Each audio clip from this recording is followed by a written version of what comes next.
কি কিনতেছেন? আমি কিনতেছি আপনি তরমুজের শরবত। তরমুজের শরবত? জি, মানে এ বানাচ্ছে এখানে। আচ্ছা, আর এখানে আর আমার যে কিছুটা যে আপনি তো এই পুরান ঢাকার মানুষ। আমি পুরান ঢাকার মানুষ, কিন্তু এখন বর্তমানে থাকি পার নদীর পার। নদীর ওই পারে থাকেন? আচ্ছা আচ্ছা আচ্ছা। তো আচ্ছা, এইখানকার ইফতার তো মানুষ আসলে কিনে কি ঐতিহ্য এই কারণে, না স্বাদ দুটাই? ঐতিহ্য এখানে তিল থেকে তাল পর্যন্ত পাওয়া যায়, সব রঙের জিনিস পাওয়া যায়। এখানে মোবাইলের যুগ তো, বাচ্চা থেকে বলে বড় বাপের পোলা নেই বা মুখ নেই বা তিমুখ নেই বা এনে নেই বা এই শরবতের কথা বললো, হ্যাঁ, যে একটা শরবত নেও। এই শরবতটা খুব পছন্দ করে না? হ্যাঁ, পছন্দ করে। তো আপনার কাছে কেমন লাগে এইখানকার ইফতার? এইটা ভালো লাগে যে দেখে চাইলাম, সব রঙের জিনিসগুলো আমরা দেয় না।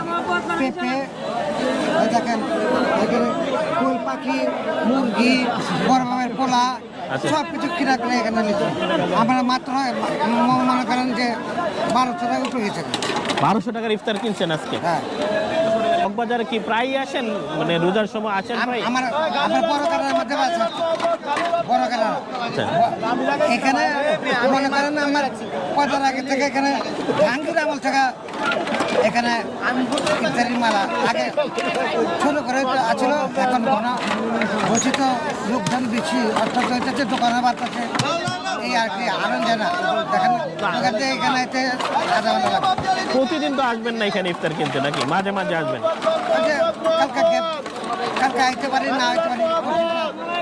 মানে এক মাসে কতদিন আসতে পারেন, মানে আসেন নর্মালি এক রমজানে কতবার আসেন?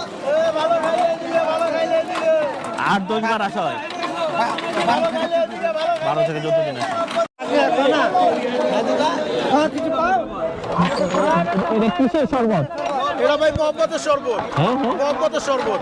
আর কি কি দেওয়া হয় এই শরবতে? এটা ভিতর দুধ, তরমুজ, পরে আচ্ছা। চিনি, পরে আচ্ছা। রুয়াবজা দেওয়া হয়। রুয়াবজা দেওয়া হয়, মানে খুবই স্বাদ লাগে এই কারণে হয়তো। জি জি জি। মানে অনেকগুলো আইটেম দেন এই কারণে অনেক স্বাদ না? হ্যাঁ, হ্যাঁ। কেমন দাম? দাম লিটার বেশি 200 টাকা। লিটার 200 টাকা? হ্যাঁ, 1 লিটার 200 টাকা। তো এইগুলো পোষায় আপনাদের এতগুলো আইটেম দিয়ে 1 লিটার 200 টাকা? হ্যাঁ, পোষায় আলহামদুলিল্লাহ। পোষায় না? রোজার মাস তো, তারপর আবার 150 টাকা দেই। এখন ভাই বাংলাদেশের সবাই তো আর এক না ভাই। রোজার আগে আপনার রোজার দিন আগে 160 টাকা লেবু নিচ্ছি, যেখানে আমার একালি লেবু ওখানে আমি দুধে নিচ্ছি।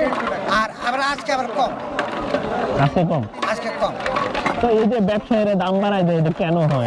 ওদের সিন্ডিকেট, আর আমাদের তো খাই দেবো, যেখানে 4 টাকা ওখানে আমার কারণ দুধে নিচ্ছি।